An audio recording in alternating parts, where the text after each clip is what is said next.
দর্শক সবাইকে আমন্ত্রণ, দেখছেন Tibet luxury soap presents Colors 24 powered by Typhoon fabric care. সপ্তাহ ঘুরে আমি শাহরিন জেবিন আবারও হাজির হয়েছি বিশেষ একজন অতিথিকে নিয়ে, যিনি আমার তো বটেই আপনাদেরও ভীষণ ভীষণ ভীষণ পছন্দের শিল্পী। আমার সামনেই বসে আছেন ফেরদৌস ওয়াহিদ। স্বাগত আজকের আয়োজনে। ভাইয়া, সবাই কিন্তু জিজ্ঞেস করে প্রতিটি আয়োজনেই বা অতিথিকে প্রথমে জিজ্ঞেস করে যে কেমন আছেন। আমি না আপনাকে এটা জিজ্ঞেস করতে চাই না, আমি আপনার কাছে জানতে চাই আপনি আসলে খারাপটা থাকেন কখন? না, এখনো পৃথিবীতে তো ভাগ্যের খেলা। আচ্ছা, মন্দের একটা ব্যাপার থাকে, সেই মন্দটা আমি দেখিনি, কিন্তু মনের একটা মন্দ থাকে, আপ অ্যান্ড ডাউন। আচ্ছা, সেটা তো হওয়াটা খুব স্বাভাবিক, তাই না? কিন্তু আপনাকে আমরা সব সময়ই হাস্যোজ্জ্বলভাবে দেখি, এটা আমাদের কাছে ভীষণ ভালো লাগে। তো এটার কোনো রহস্য আছে কি? রহস্যের কিছু নেই, এটা আমি চেষ্টাও করি না, অটোমেটিক এই হাসিটা চলে আসে।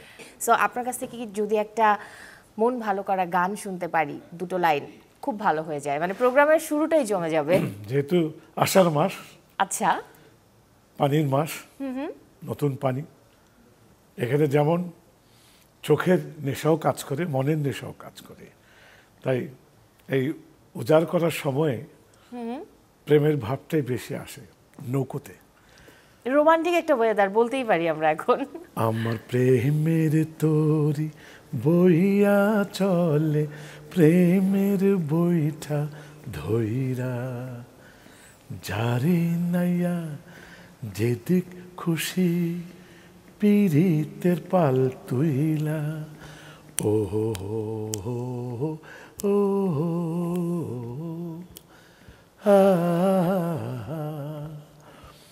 এই মহেশখালীর বাকের ছবির এই গানটিতে ওয়াসিম এবং সুচরিতা ছিল। আচ্ছা, আমার খুব ফেভারিট ছিল তখন। সেই সময় আমি যখন গানটা করি আমি তো জানতাম না যে সাবিনার কণ্ঠটা কার লিপসে যাবে। প্রথম যখন দেখলাম হলে, ভালোই লেগেছিল। I was R fan. ও আচ্ছা, আপনি তখন জানতেন না যে এটা সুচরিতার লিপসে সাবিনাটা যাবে। আচ্ছা আচ্ছা, আমার তো কাজ গান গাওয়া গিয়ে চলে গেছে। ওকে ভাইয়া, যদি আপনাকে জানতে চাই যে মনের বয়স আপনার কত, আপনি কি বলবেন? মনের বয়স? মনের বয়স আপনার? মনের তো বয়স আছে বলে আমি জানি না। যখন জন্ম নেয় সে সময়তেই ঘড়ির কাঁটা চলে, কিন্তু ঘড়ির কাঁটা যতই চলুক না কেন ওই শূন্যই থাকে। মনের বয়স যদি বাড়তো তাহলে মনের ঠিকানা কিছুই খুঁজে পাওয়া যেত না। মনের কোনো বয়স নেই। সবসময় আপনি একটা কালো গ্লাস পরে থাকেন, সানগ্লাস, এটার কি রহস্য একটু জানতে পারি?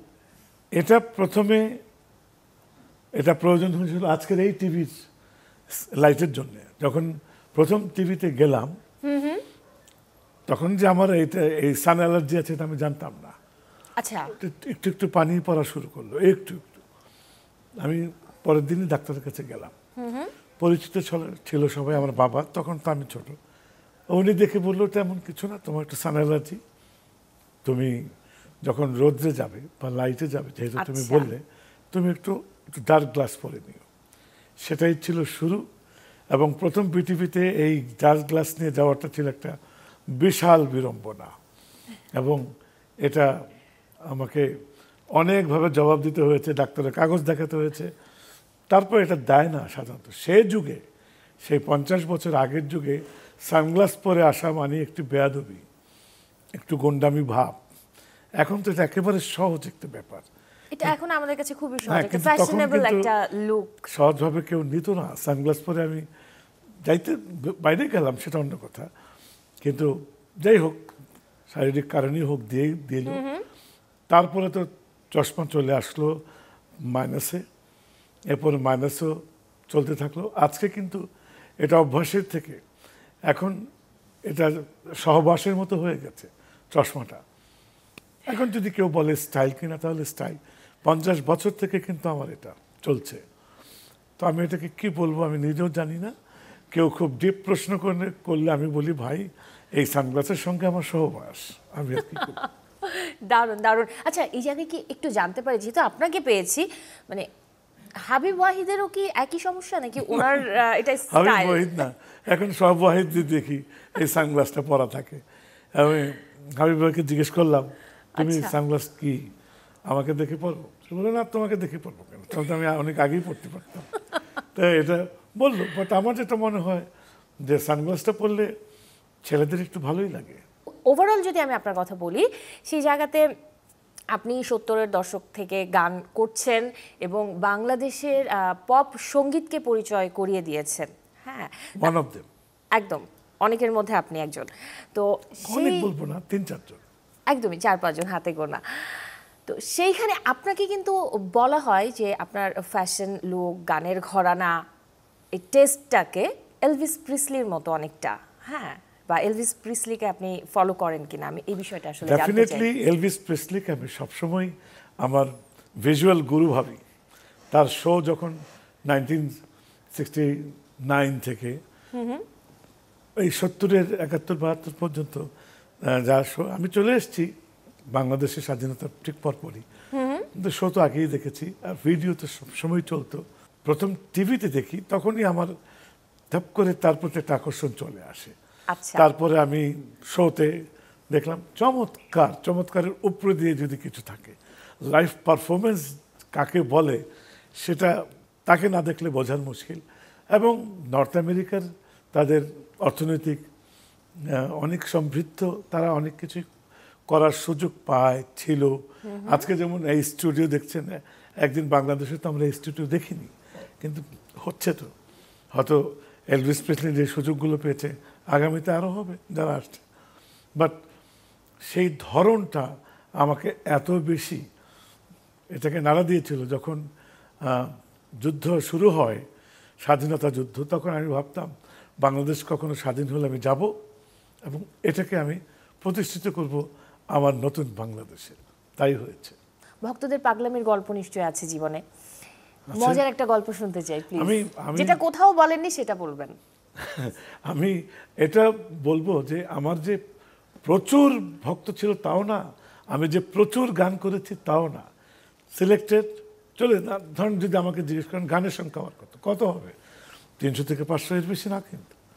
এবং আমার ভাগ্যটা সবচেয়ে ভালো, ছায়াছবিতে যখন আমি ঢুকি, আমার গুরু আলম খান সাহেব যখন আমাকে নিয়ে গেলেন ছায়াছবিতে, আমার ভাগ্যটা এমনই সুপ্রসন্ন ছিল, যে কটা গেয়েছি সব কটাই হিট। 40-50টার মধ্যে একেবারে সুপার হিট 10-15টা, আরগুলো কিন্তু জনপ্রিয়তার শিখরে না থাক চলতো। তো তার মধ্যে স্মৃতিময় একটি ঘটনা আমি না বলেই পারবো না। আমাকে কদিন থেকেই একজন বলছে যে আপনার সাথে এক ভদ্রমহিলা দেখা করতে চায়।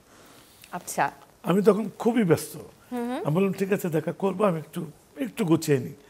তো তাকে একদিন সময় দিলাম, সকাল 10টা উনি আসবেন, দেখা করে চলে যাবেন, এইটুকু বলেছিল।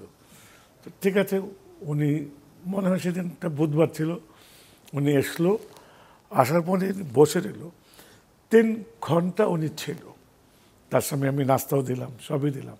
উনি কিছু খেলেও না, একটা কথাও কিন্তু আমার সঙ্গে বলেনি, নট এ সিঙ্গেল ওয়ার্ড। 3 ঘন্টা শুধু আমার চোখের দিকে তাকিয়েছিল সে, 3 আওয়ার্স। আমি অনেক প্রশ্ন করি, কোনো উত্তর দেয় না। 3 ঘন্টা পরে বলল, আমার স্বাদ মিটে গেছে, আমি এবার চলে যাব। ঠিকই চলে গেল, আমি তাকে বাধাও দিই। 3 ঘন্টা জাস্ট আপনার চোখের দিকে তাকিয়েছিল, সে কিছু খেলেও না, কিছু বললো না, চোখের পলকটুকু পরে কোনো কথার উত্তর দিচ্ছিল না। চা নাস্তা দেওয়া হচ্ছে, তাকাচ্ছিল না। এটা আমার জীবনে আমি কখনোই ভুলবো না। এবং এই পরিস্থিতিটাও তো নিশ্চয়ই একটু অন্যরকম লাগছিল আপনার কাছে, মানে একটু হয় একটু বিড়ম্বনা হতে পারে বা অনেক প্রশ্ন ছিল, আশ্চর্যজনক ছিল, ভাবনার মধ্যে ছিলাম। আচ্ছা, ভাবি কি তখন ছিল তো জীবনে? 76, হ্যাঁ, নতুন নতুন ভাবি মাইন্ড করে নাই না। আমার ভাগ্যটা দিক দিয়ে ভালো, মানুষটা বোঝে। তার অভিমান তো অবশ্যই থাকবে, প্রত্যেকটা নারীর যেটা থাকে, নারীর এটা ভূষণ, কিন্তু সেটা সে বুঝতে দিত না। কখনো কখনো যদি রাগ হতো, পুরনো কথা একটু একটু করে একটু খোঁচা মারতো না এখনো কি? তারপরেও শি ইজ ওয়ান্ডারফুল। আমি যদি সেভাবে বলেন, কথা আছে না, যেটা ঠকার একটি বিষয়, তাকে আমি ঠকাতে পারি, সময়ের কারণে সময় দেয়নি ঠিক মতো, কিন্তু চমৎকার একটি মানুষ। আপনি এই শহরকে নিয়ে অনেক গান গেয়েছেন, এই শহরের মানুষকে নিয়ে অনেক গান করেছেন, কিন্তু যদি বলি এই মুহূর্তে আপনি শহরের না বরং গ্রামের পাহারাদার, এটা কেন? গ্রাম, আমাকে এই প্রশ্নটা অনেকেই করেছে, আমি একটু এদিক সেদিক উত্তর দিচ্ছি। আপনাকে আমি খুব সহজ সরল একটু উত্তর দিব, প্লিজ। কারণ আপনি নিজেও কিন্তু সহজ সরল একটি মানুষ। আমাকে গ্রাম টেনেছে, আমি যাইনি। আজ থেকে 40-42 বছর আগে আমার প্রথম, আমি যখন সম্ভবত আমি গিয়েছি 34 বছর বয়সে, আচ্ছা, 34 কি 33 এমন হবে। আমাকে খুব আকর্ষণ করলো, বাপের ভিটাটা খালি ছিল। আমার বাপের মৃত্যুর 40 করে, তখনকার যুগে এটা না করলে গ্রামের মানুষও নানান কথা বলতো। তো দাওয়াত দিতে আছে, এখনো আছে, কমে গেছে, এখন ভিন্ন পর্যায়ে চলে যাচ্ছে। তো আমি মাকে বললাম এই অবস্থা সব ঠিক আছে। সব যখন হয়ে গেল, একদিন আমি তাকে বলছিলাম, মা আমি কিছু করতে চাই গ্রামে। বলতে খুব ভালো কথা, করো, কি করতে হবে? বলে তুমি আমাকে আপাতত প্রথম 1 লাখ টাকা দাও। এই টাকা দিয়ে একটা ঘর তুললাম, যেটা তুলতে এখন লাগতো 10-12 লাখ টাকা। একটা ঘর তোলা হলো বড় সড়ো, আমার দাদার কবরের সঙ্গে দিয়ে মিলিয়ে। সেই ছিল যাত্রা। এর জন্য আমি বললাম, আমি যত না গ্রামে গেলাম, তার চাইতে গ্রাম আমাকে টেনে নিয়ে গেছে। উত্তরটা আমি প্রথম আজকে দিচ্ছি। দারুণ কথা বলেছেন, দারুণ কথা বলেছেন। আপনাকে আমরা সবসময় দেখেছি হাস্যোজ্জ্বলভাবে, দেখছি গান খুব দারুণভাবে দারুণ গান নিয়ে হাজির হন আমাদের সামনে। কিন্তু আপনার মধ্যে যে একটা মানে জীবন বোধ আছে, জীবন দর্শন আছে, আমি আজকে এটা আবিষ্কার করছি আসলে। অ্যাক্টিভ লাইফে আমার মনে হয় যে কারো পক্ষে একদম পুরোপুরি গ্রামে থাকাটা সম্ভব না। যেমন আমাদের থাকার ব্যবস্থাপনা, আমি ঢাকায় কিছুই রাখিনি, তাহলে আমাদের এখানে থাকতে মন যাবে। সমস্ত গ্রামে কখনো অনেক রাত হয়ে গেলে আমি হাবিবের স্টুডিওতে থাকি, ওর বাসায় আমি যাব না, কারণ গেলেই থাকবে একটা আলাদা আয়োজন করবে, বাবা এসছে, এই করো এই করো। একেবারেই না, ওর স্টুডিওতে আমি থাকি, থেকে কিন্তু ভোরবেলা চলে যাই। এমনি আমার অনেক ভোরে ওঠা হয়, তো আমি চলে যাই, কিন্তু আমার কোনো অ্যারেঞ্জমেন্ট এখানে নাই যেন আমাকে থাকতে না হয়। এটাও কেন যদি জিজ্ঞেস করেন, এটাও ওই গ্রামের টানা। কেন টানছে জানি না। যদি কখনো আপনারা নিমন্ত্রণ পান বা না পান, যদি কখনো যান, নিমন্ত্রণ তো আমি করেই গেলাম, যাবেন, আপনার অনেক কিছু দেখবেন, বুঝতে পারবেন, আজকের কথাটা মিলিয়ে নিতে পারবেন। আমি এক পাহারাদার গানটা হবে নাকি তুলে? আমি এক পাহারাদার, সাধ্য আছে কার বাবা, আমার চোখে ধুলা দিয়া হইয়া যাবি পার। আমি এক পাহারাদার, সাধ্য আছে কার বাবা। ফেরদৌস ভাই, আমি যদি ভুল না করি, আমি যতটুকু জানতে পেরেছি, আপনার মানে গানের শুরুটা হয়েছে রবীন্দ্রসঙ্গীত শিক্ষার মধ্য দিয়ে, কিন্তু পরবর্তীতে আপনি পপ ঘরানার গান দিয়ে বেশ পরিচিতি পেলেন, বা সেই ঘরানার গানগুলোই করছেন। হ্যাঁ, এর পেছনের গল্পটা একটু শুনতে চাই। সবচেয়ে মজার ব্যাপারটি হলো, যখন আমি ক্লাস 3-4-এ পড়ি, আমাদের একজন স্কুলেই খুব জনপ্রিয় শিক্ষক ছিলেন, নলিনী বাবু, আমরা ডাকতাম নলিনী স্যার। তো উনি আবার প্রাইভেট পড়াতেন। আচ্ছা। খুব দাঁত সাইটের একজন টিচার ছিল, রাম বছর আমার মনে আছে। আমাকে বললাই, আমি গান গাচ্ছি দেয়াল থেকে ঢেলান দিয়ে, গানটি ছিল যে মায়া বন বিহারিণী গহন, কে জানে, যাই হোক আমি গাইলাম, ভুলে গেছি। চমৎকার গানটি। উনি তখন শুনে আমাকে পিঠ চাপড়ালো, বলে এই তুই তো ভালো গান গাস, তুই এক কাজ কর, তুই গান শিখ, আমি তোর মাকে বলে দেবো, তোর বাবাকে বলবো। বাবা গান প্রিয় ছিল, এটা উনিও জানতেন।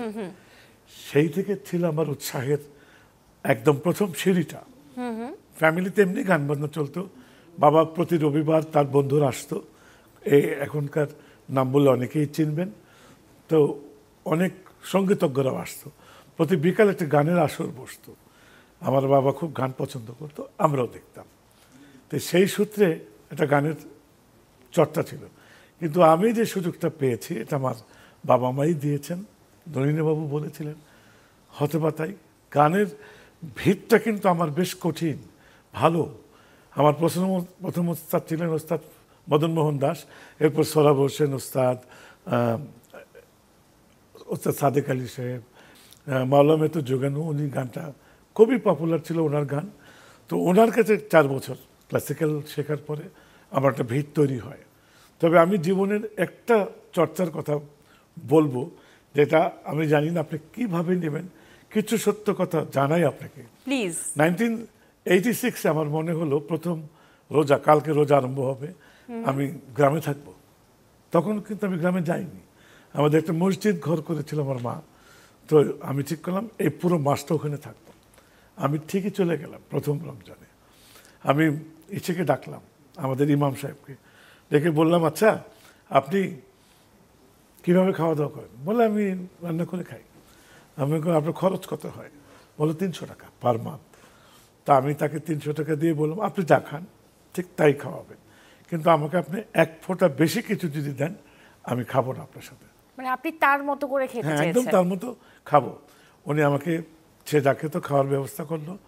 সেখানে আমার একটা রুটিন ছিল, আমার সারা জীবন এমন রুটিন আমি পালন করতে পারিনি, আর পালন করতে পারবো কিনা তাও জানি না। প্রতিদিন একটি চর্চা হতো, সকাল 10টা ঠিক, আর সন্ধ্যার পর আমি 1 ঘন্টা গান করতাম। গ্রামের মানুষজনরা আসতো, ছেলে বড় বুড়াটোরা সব, ওদের নিয়ে একটা গান করতাম। চর্চাটা যখন হতো এত চুপচাপ ছিল প্রকৃতি, 1 ঘন্টার বেশি আমি সারগাম করতাম, শুধু ক্লাসিক্যাল।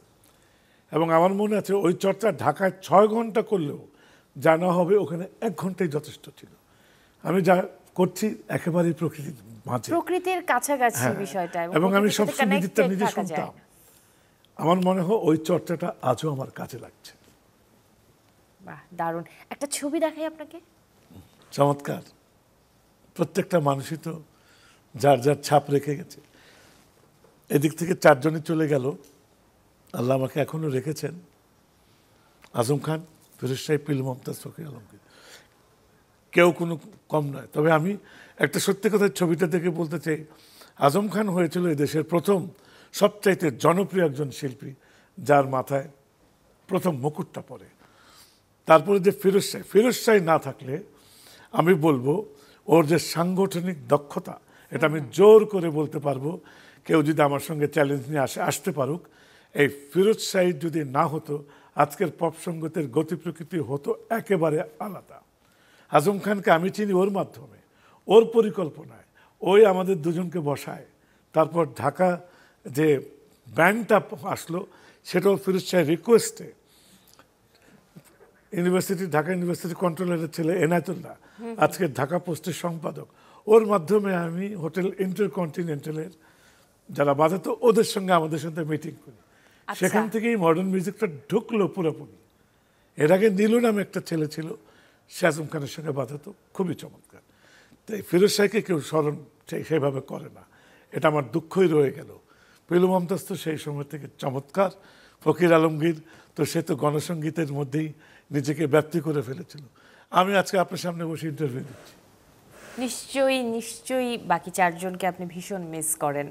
এটা আসলে প্রশ্ন করাটা অবান্তর, এটা প্রয়োজন নেই। তাদের সঠিক মূল্যায়ন যদি আমরাই না করি, যেখানে আমাদের একটা সুন্দর খুব মিষ্টি একটি আমাদের শিল্পীদের স্বভাব আছে, একজন আরেকজনকে দেখতে পারি না, হিংসা করি, বিদ্বেষে লেগে থাকি, চুপচাপ ওপরে দেখাই যে তোমার জন্য মিষ্টির দোকান খোলা, ভেতরে বলি রাখো তুমি কিভাবে কি করে দেখবো। আমি আশা করি দ্রুত এটা কেটে যাবে এবং বাংলাদেশ একটি এমন সঙ্গীত আকাশে প্রবেশ করবে যেখানে সত্যিকারের শান্তির একটি পরিবেশ থাকবে। আমি যদি একটু জানতে চাই যে এই ছবিটা দেখে আপনি এক কথায় এখন এই মুহূর্তে মানে আপনার কি মনে পড়ছে বা কি মনে হচ্ছে? আমার মনে পড়ছিল যে আমরা চমৎকার একটি বন্ধুর মতো যে পরিবেশ, এটা এখন তো নেই, এখন হয়ে গেছে পুরো কমার্শিয়াল। এবং প্রতিটা মানুষের ভেতরে কিন্তু ছোট্ট একটি শিশু বাস করে। ইভেন যদি পিলু মমতাজের কথা জিজ্ঞেস করেন, হঠাৎ করে চলে গেল, ও আমাকে প্রতিদিন ফোন করতো, কিন্তু তুই সম্পর্ক আমার সাথে, তো কি খবর, তুই কেমন আছিস, এবং সে যোগাযোগটা রাখতো সবসময় আমার সঙ্গে। পরবর্তীতে আমার এক বিয়ের সঙ্গে তার বিয়ে হয়ে গেল আলমি কর্নেল। এভরিবডি, ফিরোজ সাহেব তো কী বলবো, চমৎকার। আজম খান ছিল, মানুষটা শুকনো হলো কেউ, দিলটা ছিল এত বড়, খুব রসিকে ভরা, খুব চমৎকার। আর ফিরোজ সাহেব, ফকির আলম কিন্তু আমাকে সবসময় ডাকতো এলভিস প্রেসলি। আচ্ছা, যদি বলি যে এই আপনার এই 4 জনের সাথে পরিচয়টা কখন? এটা কি কানাডা থেকে পালিয়ে আসার পর? এই ফিরোজ সাহেব আমাকে নিয়ে যায় এবং ও বলে তোকে একটা মানুষের সঙ্গে পরিচয় করাবো, ও খুব গান পাগলা, চল। ওই যে সে ছিল পাঁচতলায় হোটেল, কমলাপুর হোটেলে, ওখানেই উপরে থাকতো চিটাগং হোটেল বা কমলাপুর, এটা চিটাগং হোটেল। ও পাঁচতলার উপরে বন্ধু বান্ধব আড্ডা দিচ্ছিল। ফিরোজ সাহেব বললো একটা খবর দিল একটা মেহমান নিয়ে আসছে, ও কিন্তু চলে আসে। এসে আমাদের দুজনের মধ্যে একটা টেবিলে প্রথম থেকেই কেমন যেন তার সম্পর্ক হয়ে গেল। তারপর আমরা ডিসকাস করলাম কি করা যায়, কিভাবে আমরা আসবো। ওর গ্রুপে একদিন গেলাম, দেখলাম ভালোই, কিন্তু যেটা চাচ্ছি আমরা সেটা তো আমাদের এখনকার ইন্টারন্যাশনাল ইনস্টিটিউটের মধ্যে একটা লাগবে। তো ইন্টারকন্টিনেন্টাল যখন প্রথম গেলাম, ওদেরকে যখন অফার করলাম, ওরা ব্যান্ড, ওরা তো হাসতে হাসতে হাসতে এটা কিভাবে সম্ভব। আমি বলি না আসো, তোমরা দেখো তোমরা কি করি আমরা। ও সত্যি আসলো, কিন্তু গান শুনে, বেশি করে আজমের গানগুলো শুনে ওরা থক হয়ে গেল। সেই ও লাইভ তখন শুনলো বাংলাদেশ, হাইকোর্টের মাজারে, আমি গাইলাম এই যে দুনিয়া, এই গানগুলো। তখন ওরা খুব ইমেজ হয়ে গেল, রাজি হয়ে গেল। সেই থেকে রেকর্ডিং, এবং পরবর্তীতে যখন রেকর্ডিং করি তখন নাম না নিলেই নাই। আজকে ক্যাটসার মালিক, সাইদ সিদ্দিকী, মাসুদুর রহমান, সারোয়ার, এরা সবাই মিলে আমরা চাঁদা দিয়ে 252 টাকা যেটা শিফট নিলাম আমরা। এই ক্যাটসাই দিয়েছিল 180 টাকা, আমি 52 টাকা, 290 মতো খরচ। এই চাঁদাটা আমরা উঠাই, 4টা গান 180 টাকা, 52 টাকা তখনকার খাওয়া দাওয়া সহ, অ্যারাউন্ড 300। তো ওখানে আজম রেকর্ড করলো ওরিসা লেখা মালেকা এবং হাইকোর্টের মাঝে। আমি করলাম দুনিয়াটা কত যে মজার, 4 জায়গায়, এবং 4টা গান। ওইখানেই আমার গুরু আলম খান সাহেবের সাথে দেখা। আজম খানের বড় ভাই সূত্রে তাকে আমরা দাওয়াত দিয়ে এনেছিলাম। উনি গান শুনলো। ওই দিন যদি উনি না থাকতো, হয়তো আমার গানের ইতিহাসটাও হয়তো অন্যরকম হতো। উনি গান শুনে ডাকলো, বললো তোমাকে আমি ছবিতে গাওয়াবো, এসো। এই আপনার চলচ্চিত্রের প্লেব্যাক, এই আমার চলচ্চিত্রে ঢোকা। আমি তো নিজেকে বিশ্বাসই করতে পারলাম না। আসলাম কি কাজে, হলো কি কাজ, হয়ে গেল কি কাজ। তো আপনি তো বুঝেনি আমার কি মন মানসিকতা সেদিন কাজ করছে। ওকে, আপনার একটা গান আছে খুব জনপ্রিয়, অনেকগুলো গানের মধ্যে সেটাও একটা জনপ্রিয় গান, মামুনিয়া। বলবেন কি মামুনিয়াটা কি? মামুনিয়া ইজ এ স্প্যানিশ ওয়ার্ড। ওরা বাচ্চাদেরকে আদর করে ডাকে। এখানে আমি মোহাম্মদ নুরুল হুদা, উনি ম্যাজিস্ট্রেট ছিলেন। এবং এই গানটা আমি আমার নিজের মায়ের মুখে প্রচুর শুনেছি, মানে সে আমাকে শান্ত করতে। তাদের জেনারেশনের থেকে, আমাদের জেনারেশন থেকে তো শুরু। এবং আমার এক জীবনে এই গানটা 6 বার আমি মানে কভার করেছি আমি নিজেই, 6 টাইমস। আচ্ছা, কেমন আমি জানি না আপনি কতটুকু মনে করবেন। একদম প্রথমে যে ডান্স করেছিল মিলিত, আমরা গ্রুপে মামুনিয়া করলাম। এর পরের ভার্সনে তার মেয়ে ছিল, তারপরে নেক্সট থার্ড ভার্সনে তার নাতিন ছিল, একই গানে সবাই বড় হয়ে। এই ছোট ছোট 2 লাইন হবে নাকি গানটা?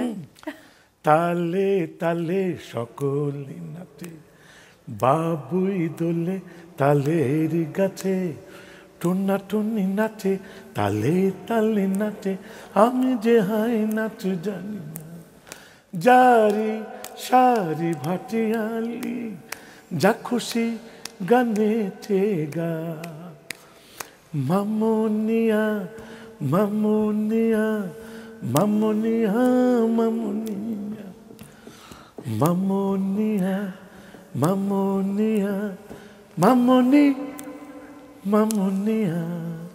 কনসার্টের অনেক মজার গল্প থাকে, ভক্তদের অনেক পাগলামি থাকে কনসার্টে। আমার একটি কনসার্ট আমার 80, 90, 2000 দশকের, হ্যাঁ, এই সময়ের কনসার্টটাও কিন্তু আবার অন্য রকম ছিল, যেটা আসলে মানে এখন নাই, একদম নাই বললেই চলে। আরেকটা তাহলে আমি আজম খানের একটা আগে বলি, একই কনসার্টে ছিলাম আমরা। আচ্ছা প্লিজ। জোনাকি হলে কনসার্ট, তখন সম্ভবত এটা ছিল এন্ড অফ 74। আচ্ছা, তো আমরা সব চলে গেছি, অপেক্ষা করছি, শুনলাম আজম আসে নাই। কি ব্যাপার? ও আসবে না, এখন দেরি আছে, শরীর খারাপ। এদিকে তো লোকজন ভরা। তো আয়োজকরা আসলাম, বললাম দেখেন ও যা চায় তাই দেন, ও টাকা পয়সা চাবে না, আপনাদের সঙ্গে একটু মজা করবে, ওকে আগেই বলে দিলাম যান ওকে নিয়ে আসেন। তো যাই, আমার শরীর ভালো না, এখন যাবো না, যাবো পরে। আমি বুঝতাম ও শয়তানি করে, মজা করে। বলে আপনার জন্য গাড়ি নিয়ে এসে না, গাড়িটাতে যাবো না। কীভাবে যাবেন? ওরা ভ্যান নিয়ে আসেন, বাসার থেকে একটা চাদর নিয়ে আসেন, একটা বালিশ নিয়ে আসেন। আমার মাথা ঘুরতেছে, তো আমি এমনি যেতে পারবো না। ওই ভ্যানের মধ্যে সে শুলো, ভ্যানে, হ্যাঁ, ওপেন, এবং ওই ভ্যান দিয়ে সে হলে আসলো ওইভাবে ওইভাবে শুয়ে? ওইটাই তার মজা, ওইটাই তার আনন্দ। এবং ভিতরে গেল, শো হলো, সবই ঠিক আছে। এরকম মজা করতো, খুব খুব বেশি করতো। এ তো আজম ভাইয়ের মজার একটা মেমোরি শেয়ার করলেন, আসলে অন্যরকম। আমি অবাক হয়ে গেলাম যে ভ্যানে করে শুয়ে এসে আসতে চাইলো। ইউজুয়ালি শিল্পীরা মানে ডিমান্ড করতে পারতো, সেটা ডিমান্ড না করে সে একটু মজা না, করলো। ওইগুলো আমাদের সময় শিল্পীরা টাকা পয়সাকে পাত্তাই দিত না। এখন যেমন একটা খুব, তখন ছিল অর্থটা ছিল, আচ্ছা আসলে আসুক। অনেক অনুষ্ঠানে ঠকেছি, এটা আমি জানি। আজম তো নাই, ও দেখতেন ও কি রসিকতা করে কি বলতো। সবাই এটা আমরা দেখেছি, আমাদের মধ্যে ছিল ভালোবাসা, সঙ্গীতের প্রতি ভালোবাসা। নাহলে আজম খান এত সুন্দর সুন্দর গান লিখতে পারতো না। আমরা যদি পেছনে তাকাই, চমৎকার। সুতরাং ভালোবাসা না থাকলে ভালো জিনিসও সৃষ্টি হয় না। আসলেই তাই। এই যে আপনার কনসার্টের গল্পটা শুনতে চাচ্ছিলাম, যে 80, 90, 2000 দশকের যেই সময়টা ছিল, যে কনসার্টের অন্যরকম আসলে উন্মাদনা, আপনার অভিজ্ঞতাটা কি? আর সাথে একটু বলবেন যে মানে আসলে ভক্তদের অনেক পাগলামি জীবনে আছে আপনার গল্পের ঝুলিতে, সেখান থেকে একটা গল্প শুনতে চাই। ভক্তদের কাহিনী বলতে গেলে তো এটা এর শেষ নাই। যেমন ধরেন টাকার মালা, তখন 1 টাকার বলেন যাই বলেন এনে তারা গলায় দিত, এমন ভাবে আসতো যে পায়ের উপর লুটিয়ে পড়তো। এই জিনিসগুলো ছিল তখন একেবারেই অভিনয় না, তাদের অন্তর থেকে এগুলো আসতো। এবং অনেক সময় বয়স্ক লোকেরা, আমার বয়সী, তারাও এটা তখনকার আমার জন্য 20 বছর মানে 25 বছরের যুবক যদি এসে আমার পা ধরে জড়িয়ে ধরতে চায়, এটা এই ভালোবাসাটা মানে আমি, সে জ্ঞানহীনভাবে করতো নাকি বুঝে করতো এটা জানি না। আর চিৎকার। আরেকটা জিনিস আমার মনে পড়ে এখন, যে যখন ঢুকছিলাম বেশ কিছু মেয়েরা ছিল, তো সবাই দেখলাম ওরা আসলো, তারা ছবি তোলার ব্যবস্থা তেমন ছিল না, অটোগ্রাফের একটা বিষয় ছিল, অটোগ্রাফ ছিল। তো একজনকে ডাকছে, এই তুই আয়, তো ওকে একটা ভেঙচি দিল, এটা আবার কি যাব। তারপর যখন অনুষ্ঠান শুরু হয়, ওই মেয়েটা ছিল 3য় রোতে বসা, সে ওখান থেকে উঠে স্টেজে চলে আসে, বলে আপনি কি আমার জন্য একটা গান করবেন? একদম ডাইরেক্ট। কোন গানটা গেয়েছিলেন? হ্যাঁ, বলছে, আমি কি বললাম কোন গানটা? বলো গানটি হলো ওগো তুমি যে আমার, ওইটা মাত্র রিলিজ হয়েছে তখন। আচ্ছা, আমি বললাম ঠিক আছে গাবো। 3 নম্বর গানটা আমি গাইলাম। আপনি কি আমার জন্য ওই গানটা একটু 2 লাইন শোনাবেন গে? ওগো তুমি যে আমার কত প্রিয়, কেমন করে বোঝাই বলো, তুমি তো বোঝো না, জেনেও না জানো না। গানটি এত সুন্দর রোমান্টিক একটি গান, অনেক রোমান্টিক একটা গান, ভীষণ রোমান্টিক একটা গান।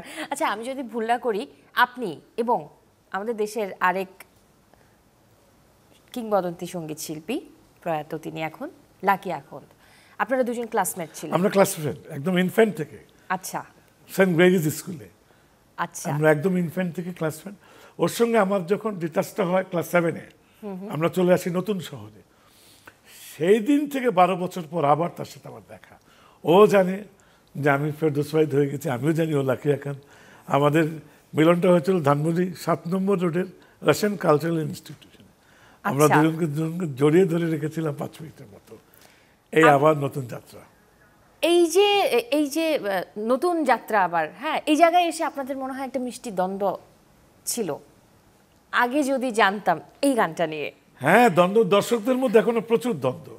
এই গানটা এটা একটু ক্লিয়ার করেন। আমরা 76-এ হবে অথবা 5-এর এন্ডে, একদম ডিসেম্বরে, 31 ডিসেম্বরে আমরা কক্সবাজার, প্রবাল, সৈবত, ওই দুটোই ছিল মোটেল, হোটেলও বলতো না। আচ্ছা, ওখানে 31st নাইট করতে গেলাম। বড় জোর 40-50 জন লোক ছিল। করার পর আমরা রাত 12টার পরে সবাই মিলে, কাদের কিবরিয়া ছিল, রথীন্দ্রনাথ রায় ছিল, আমি, লাকি আখন্দ, সবাই আমরা চলে গেলাম সি বিচে। তোর লাকির হাতে একটা গিটার, তো গিটারটা নিয়েও গুনগুন করছে। আগে যদি জানিতাম শব্দটা, মন ফিরে চাইতাম, আর কিন্তু কিছু ছিল না। আচ্ছা, হ্যাঁ, ওখানেই তৈরি হলো এই জ্বালা প্রাণে শোনা, এইটুকুই। তো গানটাও গাচ্ছিল। সবাই শুনছিল, সবাই পাগল হয়ে গেল, বললো যে রতিন বললো আমি গাবো, কিবরিয়া বললো আমি গাবো। আমি কিচ্ছু বলছি না, আমি ভাবলাম এই গানটা ওর থেকে কীভাবে নেবো, এটা আমি ঢাকায় যেতে চেষ্টা করি। আমরা যেদিন ঢাকায় এলাম, পরদিন ভোরে ওর বাসায় চলে যাই আমি। কিভাবে নিলেন এটা বলেন। হ্যাঁ, ওর বাসায় গেলাম, আমি বললাম এই তোর এই গানটা আমি গাইতে চাই। ওর গানটা তৈরি হয়নি, বলে ব্যবস্থা হবে, তুই বল আগে তুই দিবি কিনা, গানটা তৈরি কর। তখন এই ধরা হলো নুরুল হুদা সাহেব, যিনি মামুনি লিখেছেন, এখানে ধরা হলো, গানটা তৈরি হলো। তারপর আমি বললাম এবার দে, বলে না দোস্ত এটা আমি গাই, তুই তো অনেক গান করলি। আমি কই না চলবে না, তোর আমাকে দিতেই হবে। ওকে ধরলাম, মাস দুয়েক গেল, জুন মাসের সকাল, বৃষ্টি টিষ্টি হচ্ছিল। ও একদম সকালে এসে হাজির ভোর 7টায়, বলে ফেরদৌস তুই তো গানটা গাইতে চাস, ঠিক আছে তুই যদি আগামীকালকের মধ্যে গানটা রেকর্ডিংয়ের ব্যবস্থা করতে পারিস, গানটা তুই গাবি। 76। আমি বিশ্বাস করেন সারাটা দিন দৌড়ে দৌড়ে দৌড়ে দৌড়ে একদম সবাইকে রেডি করলাম। তৎকালীন বাংলাদেশে যারা সবচেয়ে ভালো ভালো ছিল, ওর কিবোর্ডটা ওই বাজাবে, সব রেডি করলাম। পরদিন ইপসা স্টুডিওতে রেকর্ডিং গেলাম, গানটা তৈরি হলো। আমি ওর দিকে তাকিয়েছিলাম, ও নিজেই আমাকে জড়িয়ে ধরলো, বলো না তোর গলায় খুব মানিয়েছে, এটা তোরই গান। অনেকেই ভুল বোঝে, কিন্তু গানটির সেই সময় রেকর্ডটা এখনো আছে আমাদের কাছে। প্রথম গান, আগে যদি জানিতাম তবে মনে ফিরে চাইতাম, এই জ্বালায় আর প্রাণ সয় না রে, এই জ্বালায় আর প্রাণে সয় না। আপনার জীবনের একটু প্রেমের মানে প্রথম প্রেমের গল্প শুনতে চাই। আমার হ্যাঁ প্রথম প্রেমের গল্প? হ্যাঁ সত্যি সত্যি শুনতে চান? সত্যি শুনতে চাই। ঠিক তো? একদম তাই। আমাকে তখন খুব বিখ্যাত নায়িকা কবরী একজন আমাকে বলল, আজকে তোমাকে একটু গান গাইতে যেতে হবে এক জায়গায়। আচ্ছা কোথায়? এই ওল্ড টাউনে। ঠিক আছে, কবরী মানে তখন বিশাল কিছু, ওনার ছবিতে গান গাচ্ছি। তো আমি গেলাম, পরিচয় হলো নাসিরুদ্দিন দিলু সাহেব, উনি তখন একজন প্রযোজক, ওনার বাড়িতে একটি গানের জলসা হচ্ছে। তা আমাকে নিয়ে গেল। তো ওখানে যাওয়ার পরে গান গাচ্ছি, আমার চান্স, আরও দু একজন শিল্পী ছিলেন। তো হঠাৎ দেখি সুন্দরী একটি মেয়ে কাছে এসে বলল, আমি একটা গান শুনতে চাই। কোন গান? স্মৃতির সেই পটে। আচ্ছা তো গানটি হলো, তখন খুব ফেমাস গান, খুবই একটা ক্লাসিক গান, স্মৃতির সেই পটে আজ পুরানো দিনের কথা দু চোখে বে বলে তুমি তো কাছে। ওই গানটি হলো আমার, কিন্তু যত না গান গেছি ওই মেয়েটির দিকে বারবার তাকাচ্ছি। তারপর একটু সুযোগ আসলো, খাওয়া যখন সার্ভ করে আচ্ছা দেখি হাঁটাহাঁটি করছে। আমি বললাম, ম্যাডাম আমাকে একটা কাঁটা দিবেন? তো মাত্র বিদেশ থেকে আসা কাটার অভ্যাসটাই তখন বেশি ছিল, তো এনে দিল। এই ফাঁকে আমি আমার টেলিফোন নাম্বারটা দিলাম, তারটাও নিলাম। তখন তো ডিজিটাল, অ্যানালগ, ডিজিটাল না, টিএনটি নাম্বার, চেঞ্জ নাম্বার। আচ্ছা তো পরদিন ফোন দিলাম, 8 মাসের প্রেম, আর কেউ না, হাবিবের মা। দারুণ দারুণ। এই যে হাবিব ভাইয়ের কথা যখন চলেই এলো, মিডিয়ায় যোগ্য বাবার যোগ্য উত্তরসূরি যদি বলা হয়, সেই জায়গাতে তালিকার প্রথম দিকে আপনাদের নাম চলে আসবে, ফেরদৌস ওয়াহিদ, হাবিব ওয়াহিদ। একটু বাবা ছেলের সম্পর্কটা জানতে চাই আগে ছোট্ট করে। আমাদের সম্পর্কটা একদম বন্ধুসুলভ। এই বাবাগিরি জিনিসটা আমি কখনো পছন্দ করি না, কারণ বাবা যদি বন্ধু না হয় এই সন্তান তখন বাধ্য হবে তার বন্ধুর কাছে দুর্যোগের সময় যেতে, এবং সেটা যে প্রয়োগ কতটা সুন্দর হবে, ভালো হবে বলা মুশকিল। বাবা যদি বন্ধু হয় সে বাবাকেই বলবে, বাবা যেভাবে সমস্যার সমাধান করতে পারবে অন্য কেউ ভাবে করতে পারবে না। সম্ভব না। এর জন্য আমি বলবো যে প্রত্যেক বাবার উচিত সন্তানকে বন্ধুর মতো দেখা। বাবা তো বাবাই, বাবা যদি সন্তানের কাছে বন্ধু না হয় সে তার দুঃখ বেদনা বলবে কাকে? অবশ্যই তাই। একটু করে যদি বলেন, মানে আপনার সন্তান কিন্তু সেও কিন্তু অনেক ভক্ত শ্রোতার মনে বসত করছে, তো আমি সেই জায়গা থেকে জানতে চাই যে হাবিব ওয়াহিদ সম্পর্কে যদি দুটো ভালো গুণ, দুটো মন্দ গুণ বলেন। মন্দ গুণ ছট করে রাগ হয়ে যায় যে কোনো বিষয়ে। আচ্ছা। আর এমনি তাকে ভালো গুণ যেটা বলবো, যে মানুষ হয়তো তাকে কিভাবে জানি না, ওর মতো সহজ সরল মানুষও হয় না। দুটোই তার ভিতরে কাজ করে। হঠাৎ হঠাৎ দেখলে মনে হবে বোধহয় খুব গম্ভীর বা কিছু না, না তা কিন্তু না। এবং একটা জিনিস তার আমি দেখলাম, খাদ্যের প্রতি কোনো লোভ নাই, এটা তার একটি ভালো গুণ। যেটুকু হয় একদম এই সময়টা মাংস বলতে কি জিনিস সে খাই না। এবং মার সঙ্গে তার সবচেয়ে বড় বন্ধুত্বটা, দারুণ। বাবার কোন গুণটা সে পেয়েছে বলে আপনি মনে করেন? বাবার মানুষকে ভালোবাসা।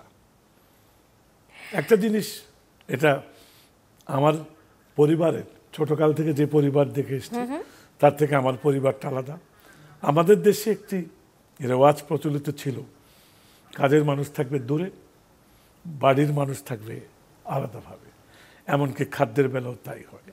এই জিনিসটা হাবিব কখনো দেখেনি আমাদের পরিবারে, যে এর জন্য ওর যে যারা ওর সহযোগী তারা তাদের সঙ্গে একেবারেই ফ্রেন্ডলি।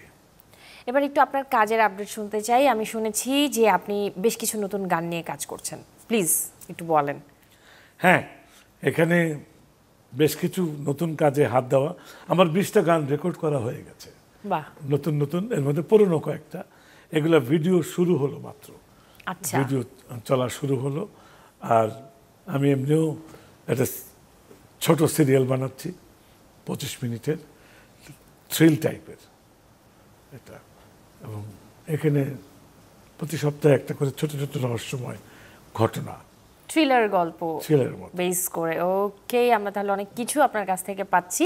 তো আজকে আসলে আয়োজনটা আমাকে শেষ করতে হচ্ছে, মানে অনেক গল্প আড্ডা এবং গানের সাথে অনেকটা সময় কাটালাম এবং দর্শকদেরও দারুণ মুহূর্ত উপহার দিলাম, কিন্তু বাড়ি ফিরে যেতে হবে, শেষ করতে হবে Tibet luxury soap presents Colors 24 powered by Typhoon fabric care আয়োজন থেকে। কিন্তু এই শেষটাও করতে চাই ফেরদৌস ভাই আপনার নিজের করা, নিজের পছন্দের একটা গান দিয়ে।